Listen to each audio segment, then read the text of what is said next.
मेरा नाम भविका बहन हेमंत भाई माह्यावंशी कक्षा 8।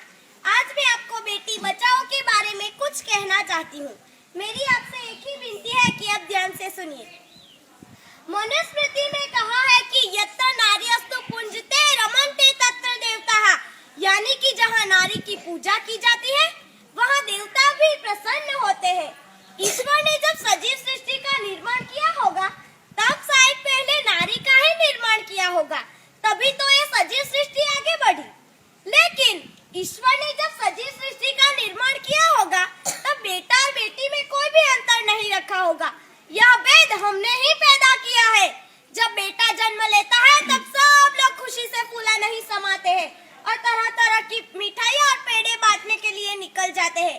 और जब बेटी जन्म लेती है तब सब लोग मायूस हो जाते हैं, जैसे कोई पहाड़ टूट पड़ा हो, बिजली गिरी हो। आखिर ऐसा क्यों? हाँ, हम लोग जानते हैं कि बेटी तो आखिर पराया धन है, पराया धन।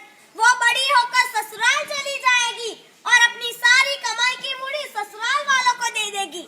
और बेटा तो कुल का दीपक है, दीपक। वो हमारा वंश जारी रखेगा। लेकिन हमें ऐसा नहीं मानना चाहिए। हमें बेटा और बेटी को एक समान चाहना चाहिए, जैसे बेटा बेटी एक समान, बेटा बेटी एक समान। हम लोग जानते हैं कि आज नारियों ने विविध क्षेत्र में बहुत बड़ा योगदान दिया है। वैज्ञानिक, औद्योगिक और राजकीय क्षेत्र में देखें तो प्रथम वड़ा प्रधान श्रीमती इंदिरा बहन गांधी, प्रथम राष्ट्रपति श्रीमती प्रतिभा बहन पाटिल, गुजरात की मुख्यमंत्री श्रीमती आनंदी बहन पटेल, मानव संसाधन मंत्री श्रीमती स्मृति बहन ईरानी और दो अवकाश यात्री महिलाएं कल्पना चावला और सुनीता विलियम्स को कौन नहीं जानता। इन दोनों महिलाओं ने भी अवकाश में जाकर बहुत बड़ी प्रसिद्धि प्राप्त की है। इनकी माँ ने भी इनसे कहा होगा, मेरी गोद की शोभा सुख सुहाग की लाली, सही शान भिखारिन की मनोकामना मत वाली। इतना कुछ जानते हुए भी सभी माँ दुनियादारी और वंश को टिकाने के लिए अपने गर्भ की जांच करा के एक बेटे की लालच में एक बेटी को खत्म कर देना चाहती है।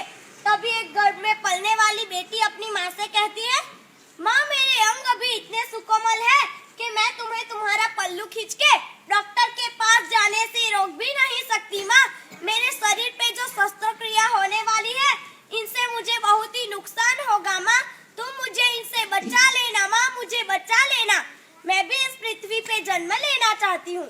मैं भी आपको माँ कह के पुकारना चाहती हूँ। मुझे ज्यादा चीजों की जरूरत नहीं होगी माँ। मैं बड़े भाई या बड़ी बहन के पुराने कपड़े पहन लूंगी। मैं पापा के मुंह से प्यारी प्यारी नन्ही लाडली शब्द सुनना चाहती हूँ। मैं दादा दादी नाना नानी के मुंह से कहानियाँ सुनना चाहती हूँ। माँ, तुम मुझे जन्म लेने देना। माँ, मुझे मत मारना। माँ, मुझे मत मारना। तुम ही मेरी दुख और वेदना समझ सकती हो। तुम्हारा और मेरा रिश्ता सबसे करीब का है, जैसे एक जिस्म दो जान, एक जिस्म दो जान।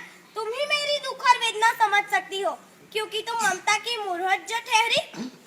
मैं तेरे दिल का टुकड़ा हूँ मैं माँ, जान सके तो जान ले मुझको माँ, मेरी माँ, माँ, मेरी माँ।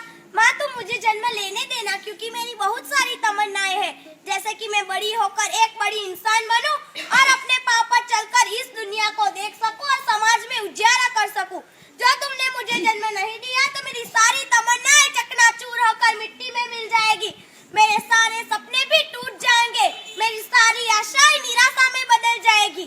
माँ, तुम मुझे जन्म लेने देना। और एक बात, अगर हम बेटियों ने ही जन्म नहीं लिया तो आपको दादी, भाभी, नानी, पत्नी, बहन कहने का अवसर कैसे मिलेगा? और एक बात, क्या एक बेटे की लालच में एक बेटी की बलि चढ़ाना ठीक है? अगर यह ठीक है तो यह महापाप तो तुम्हारे और तुम्हारे बेटे के सिर पर ही चढ़ने वाला है ना? नहीं नहीं, हम ऐसा कभी नहीं होने देंगे। हम बेटा और बेटी को एक समान चाहेंगे, जैसे बेटा बेटी एक समान, बेटा बेटी एक समान। हम नारियों को बाग में फूल की तरह खिलने देंगे। हम आज से प्रण लेते हैं कि हम कभी भी भ्रूण हत्या नहीं करेंगे और नारियों का मान जारी रखेंगे। आखिर मैं भी एक बेटी हूँ, मैं भी कुछ कहना चाहती हूँ।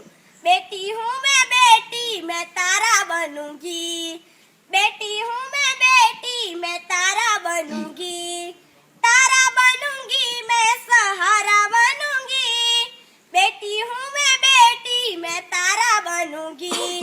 गगन पे